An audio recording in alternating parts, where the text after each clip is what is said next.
Terima kasih Ketua. Assalamualaikum warahmatullahi wabarakatuh. Pak Ketua dan teman-teman anggota Komisi 6. Pertama tentu setelah paparan keempat Dirut Bank Himbara ini, tentu saya mengucapkan apresiasi yang sebesar-besarnya kepada para direksi, khususnya keempat Bank Plat Merah ini. Pertama saya melihat di sini BRI ya, Pak Sunarso, terima kasih. Saya lihat dari asetnya, posisi di kedua dari 1.652 triliun. Tentu kita bersyukur ini dari 4 bank ini termasuk BRI ini yang kenaikan 2 kali lipat sekitar 24,9 T laba bersih Pak ya, net profit ya. Tentu dalam hal ini kita berharap BRI ini kan menjadi corong Pak terhadap bank pemerintah yang basisnya kita rasakan sampai di pelosok desa. Tentu kita harap Pak Narso ini terus didorong terus BRI ini sampai di pelosok-pelosok pedalaman. Yang kedua Pak Narso, saya melihat di sini untuk BRI ya, tadi mungkin sebagian sudah ada yang bertanya menyangkut dengan holding ultra mikro ya, tentu kita harapkan tujuannya adalah meningkatkan manfaat langsung kepada masyarakat melalui penurunan suku bunga fasilitas pinjaman yang tercapai. Tentu saya ingin dapat gambaran nih Pak Dirut nih, khususnya berkaitan dengan proses dari pemberlakuan batas maksimum pembagian kredit atau BPMK khusus dari BRI kepada Pegadaian dan PMM nih Pak Dirut ya. Tentu kemarin hal ini sempat menjadi perhatian kita bersama Pak, karena memang Pegadaian dan PMM ini sangat erat kaitannya dengan masyarakat, terutama berkaitan dengan penyaluran kredit dan pinjaman. Ini saya minta gambaran sejauh mana Pak, khususnya kelanjutan terhadap dengan Pegadaian tersebut.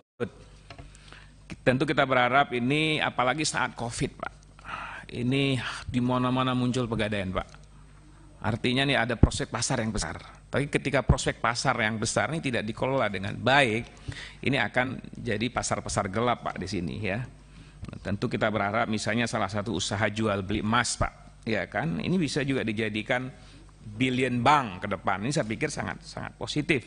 Saya ingin dapat gambaran nanti Pak Dirut, ini sejauh mana sih berkaitan dengan holding ultra mikro ini sejauh mana. Nah, kita harapkan ini juga bisa meningkatkan pendapatan dari BRI itu sendiri ya ke depan ya. Kemudian yang kedua adalah berkaitan dengan Bank Mandiri ya. Terima kasih kepada Bank Mandiri.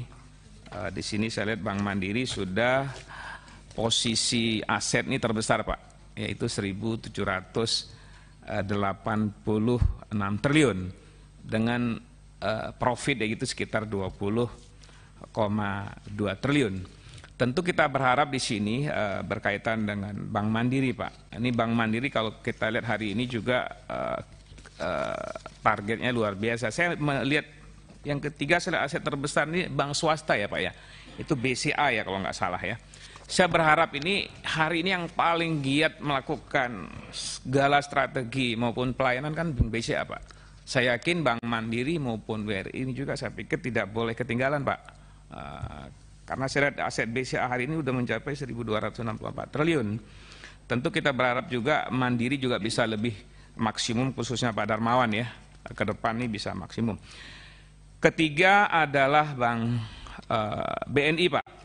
BNI di sini terus terang ingin mendapat gambaran aja Pak. Saya lihat Bank BNI di sini kemarin akan berencana menutup 96 cabang Pak. Ini saya ingin dapat gambaran yang terbesar di seluruh Indonesia karena akan fokus dengan layanan digital Pak. Tentu hal ini juga diperkuat dengan catatan volume transaksi Pak yang dilakukan saat ini mencapai 80% secara digital. Saya ingin mendapat gambaran Pak sejauh mana ya terhadap posisi Bank BNI ini, termasuk juga berkaitan dengan keberadaan karyawan-karyawan itu sendiri, termasuk juga berkaitan dengan BNI menyalurkan kredit kurs ya sebesar 9,9 triliun kepada 100.000 debitur ya.